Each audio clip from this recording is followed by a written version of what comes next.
Welcome everyone to another edition of On Your Own Reviews. Keeping with the rest of the spirit of the month, we're going into another movie that's starring Keanu Reeves. And this is a movie that goes into the occult. This is a movie that is technically a superhero movie, despite the fact that many superhero fans dislike it for a reason we'll go into later on into the review. But we're going back to 2005 when the superhero genre wasn't doing quite as well. Other than the X-Men movies and Spider-Man, we got a lot of crappy superhero movies, whether it was Daredevil, Elektra, Catwoman, and I'll throw in Blade in there, even though a lot of people like those movies. Anyway, so we're going to 2005, and we're not even going into DC universe. We're going into the Vertigo universe with none other than Constantine.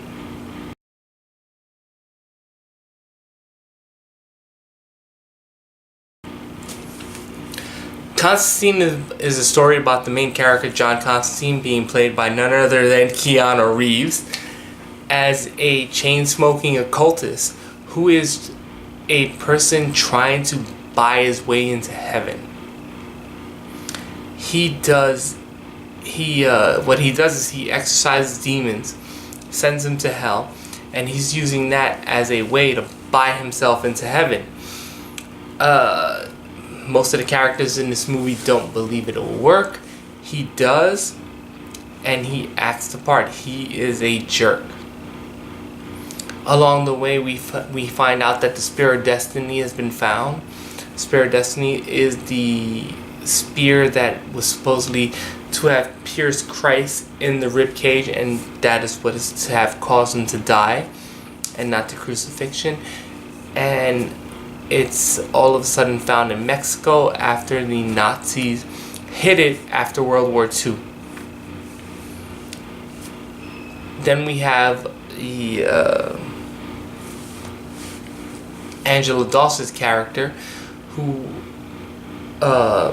is played by Rachel Weisz, who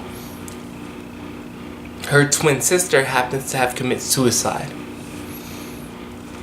So she's trying, she goes, her sister is a devout Christian. She knows she's not going to commit suicide because that wouldn't get her into heaven, and they are devout Christians. And that's kind of where the story goes from there. We have a lot of themes of the occultism and everything like that. This movie also stars Gavin Rossdale, making the lead singer of the band Bush, making his film debut, and he plays Gabriel. No, he plays the son of the devil, and he does a pretty good job for his first time outing. So the whole thing is that the devil is there are forces in place trying to unseat the devil and God at the same time. Gabriel is in this movie, played by Tilda Swinton. She actually does a very good job in this movie, playing Gabriel as a female, and she is, no spoiler free, she is a very major character in this movie, and she does actually a very good job playing her role as someone who is half in and half out. I would have to give a shout out to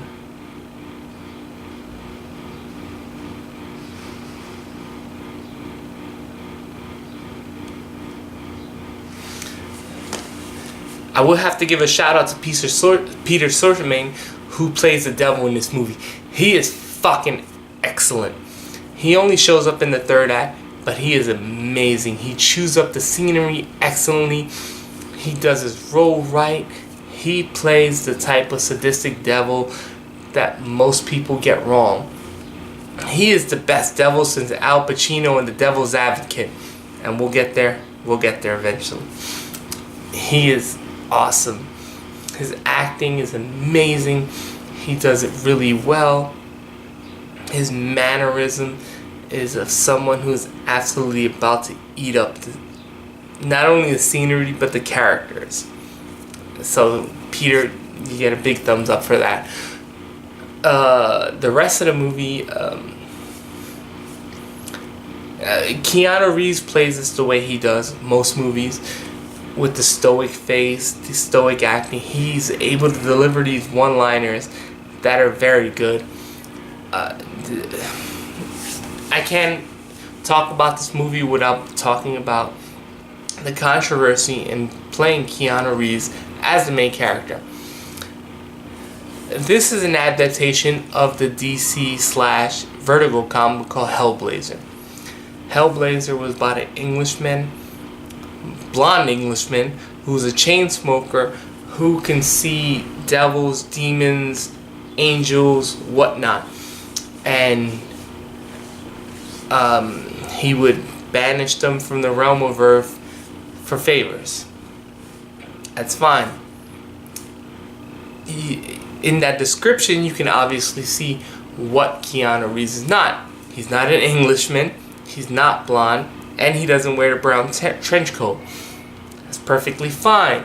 This is an adaptation, people. This is not the original thing. What Keanu Reeves does get right is he's a smoker. He acts like an asshole in this movie. And he has the attitude to play this person who is of the occult, who's living in the inside and the out. I think this movie suffers a lot from the fact that people were too busy bitching and complaining about it's not the source material. I really do. This is actually one of the better superhero movies of the early 2000s, and it's probably the best superhero movie we've seen since probably Batman in 1989, which is a full almost 17 years beforehand. So this is pretty good. The CGI in this movie kind of still stands up. It's not one of those early movies where the CGI, after you look at it beforehand, looks kind of rubbery and stuff like that. The CGI actually looks pretty good in this movie. I'm not gonna lie. I just watched it today. Today's 2017. CGI goes well, so I'll give it a lot of credit for that. This movie is actually a pretty solid movie, and for Keanu Reeves fans, go out and see it. If you like superhero movies, it's kind of not really superhero, as it is somewhere between thriller, mystery, and drama. So there's not a lot of action, but then again, there wasn't a lot of action in freaking a lot of the movies we see now. But this is actually pretty good. Go out of your way if you can see it.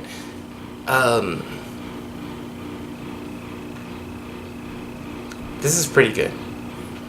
This is a superhero movie that doesn't... It kind of reminds me, or actually this kind of came before Hellboy, where it doesn't feel like a superhero movie. It just feels like a movie where people have powers. There's a lot of fun of it. Best scene of the movie probably is when the devil comes out and he starts talking to Constantine. Or there's a movie for all the you people who have gotten shit-faced and had to wake up, drinking an amount of water. There's a scene where Constantine's friend, a priest, goes into a liquor store and starts drinking all the liquor.